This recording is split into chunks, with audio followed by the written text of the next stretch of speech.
Hi everyone, I'm Luis from Luisreviewer.com, and I want to welcome you to the podcast show, Luisreviewer Reviews. Here is when I'm going to review any different things that I'm seeing, and just to let maybe if you hear it and you're thinking about seeing something, maybe my opinion will help you decide to see it. This is just merely opinions. I don't like to give like absolute saying something is bad or good, but I will give you my honest opinion, and if you decide not to see it, but I always say if there's a film that you clearly wanted to see, don't let anyone take you off it.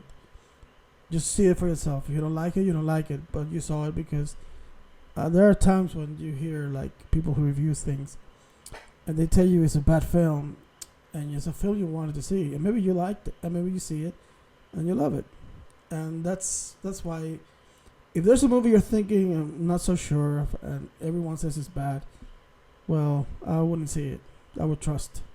But if it's a film I want to see, I see it, and then I just reach my own conclusions, as they say. But anyway, what I love to do is just that I love movies so much, and basically what I'll do here is just talk about the film. I don't believe myself to be neither a critic. I call it reviews because I'm just talking about it. My experience towards a film or a TV show or something like that.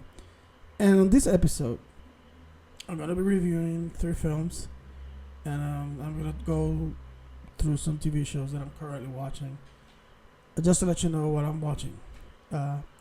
One show that I'm gonna get into, I already finished it, and it's called Shimigadun. It's a hard title, and this show it's an Apple original, and I kind of stumbled upon it because I'm a huge fan of SNL, and I like Cecily Strong. She's funny. I like when she's on the sketches of SNL, and she's on this show. She and Keegan Michael Key. Who did an awesome parody of The Last Dance. If you have not seen this parody, it wasn't SNL, but if you have not seen this parody of Michael Jordan, there's a scene in The Last Dance where he's playing coins in a wall, and they did such an amazing sketch about it, with Haiti Garner playing the security guard who's betting with Michael. That's so funny. Check it on YouTube. Anyway, coming back to the show. So the show, it's about this couple. They're 2 doctors, and they fell in love. They met in the hospital. They fell in love. So the show progresses to a time in their relationship where they're arguing a lot, and they went on this trip, and they somehow end up in this magical town that's called Shimagadun, and it's like for me it would be a nightmare because it's like being stuck in a golden age musical. Everything is musical. They sing everything. And it has that style of those musical films. You know, the whole la la and the town and the bigness and the dancing and everything. And since they are not from there, obviously he hates musicals, so he doesn't sing. And she slowly gets into it, little by little. And what they do is they maybe drift on their own path. Here is Shmagadin. And we see what happens to this couple while in this town. Now, for me, I've always said that I don't like musicals, so for me to watch this show, it wasn't easy. But the writing was good. I think the songs are funny because they tackle on themes. You know, they sing it and it's this musical style. But it's funny. It's only 6 episodes long. The episodes last no more than 30 minutes. I think there's one that lasted more, but I think it was the last one. So it's easy to see. It's not something that's long. But I thought the writing was good.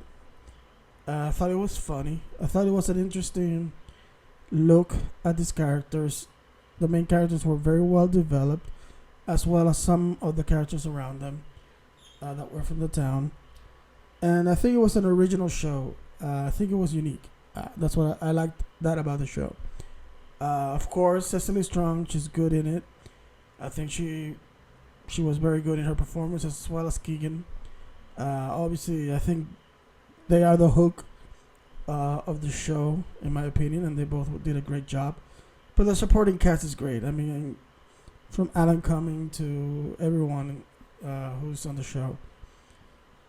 So that's on Apple TV. Apple TV. I've seen a few shows from Apple TV. I'm currently watching another one, and the other one I'm currently watching. It's oh my goodness, the Doctor Next Door. I think that's what it's called, and it stars Paul Rudd, Will Ferrell, and Kathleen. My goodness, she played Agatha on on on WandaVision. The Shrink Next Door is the title. I'm sorry, and yes, it stars Will Ferrell, Catherine Hahn, and Casey Wilson, and it's an interesting show. I'm gonna review it when I finish it, but it's a right now it's an interesting show.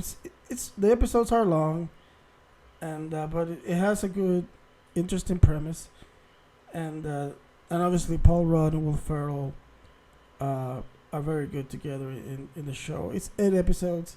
I'm currently on the fifth episode, so when I finish seeing it, I'm gonna do a proper review of it. I'm also started watching The Witcher, who started on Netflix. I saw the first season and I think it was great. I already saw the first episode and loved it. So let's see where that goes.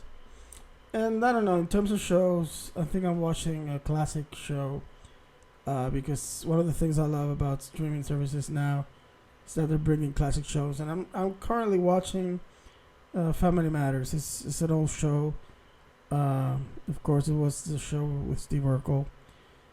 And so far, I haven't reached the point where the show went from good to ridiculous. I always feel that they focused too much on Steve and not used all the lovable characters that they had.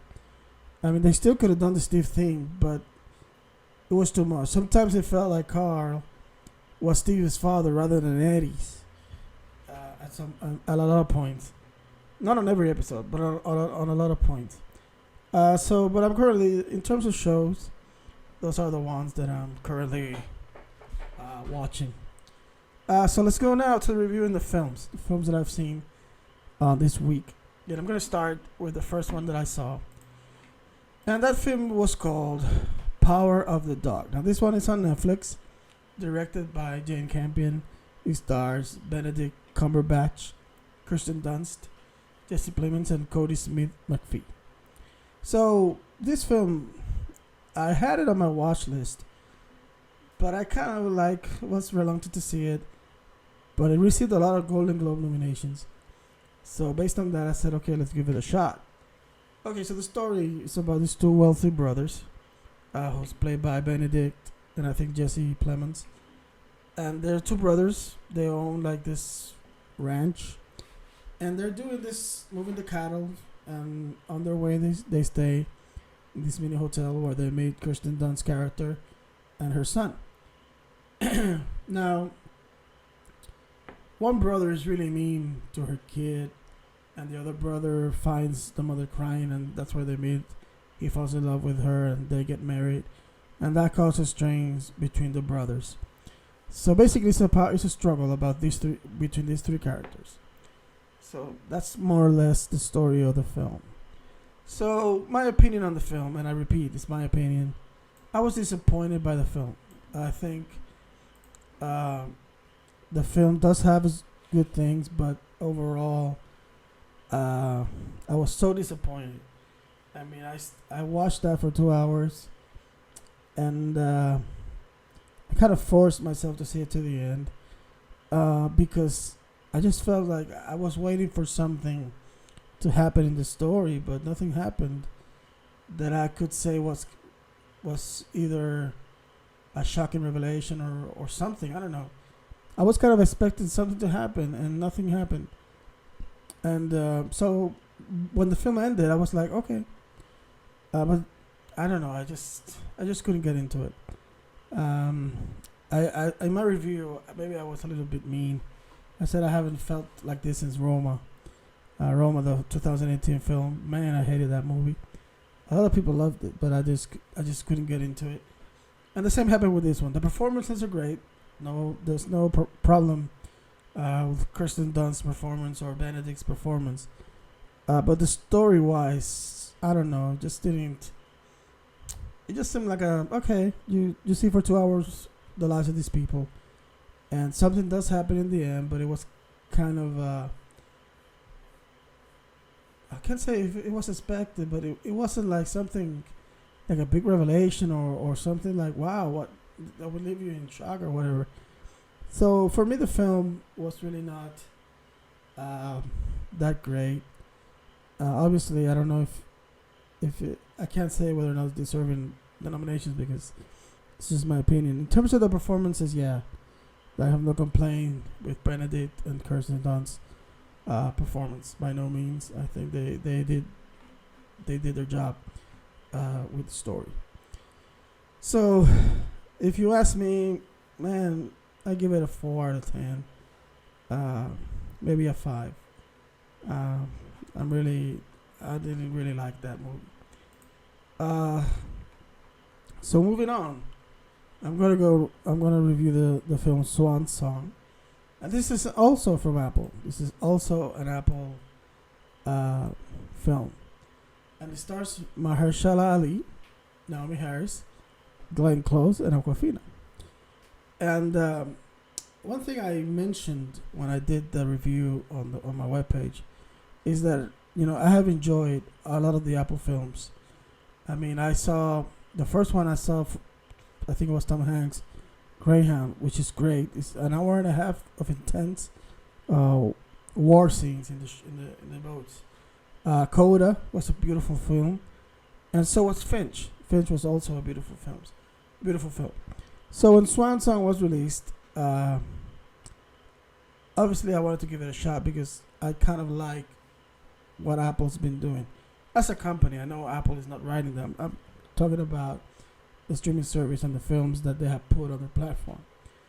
So this film was directed by Benjamin Cleary, and it's basically about this man who's named Cameron Turner, and he's been diagnosed with a terminal illness, and he's presented and accepts a choice that an opportunity to kind of go to this place for a weekend, and they will create a clone, and that way the family spared the pain of seeing him pass away. So that's the premise of the film. Obviously, we just see the film is basically we see the process this man goes through while trying to do that. Okay, so the film starts very slowly.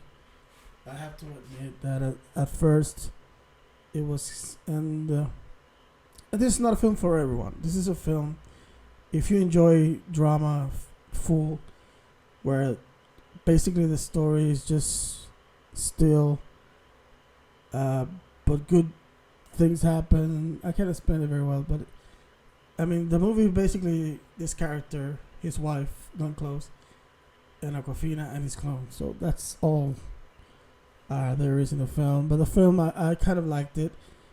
It presents a lot of questions that, I mean, it makes you, I mean, as I was watching the film, it made me think a lot. I mean, would I do this? Would I spare my family by doing this if I knew I was in such a position?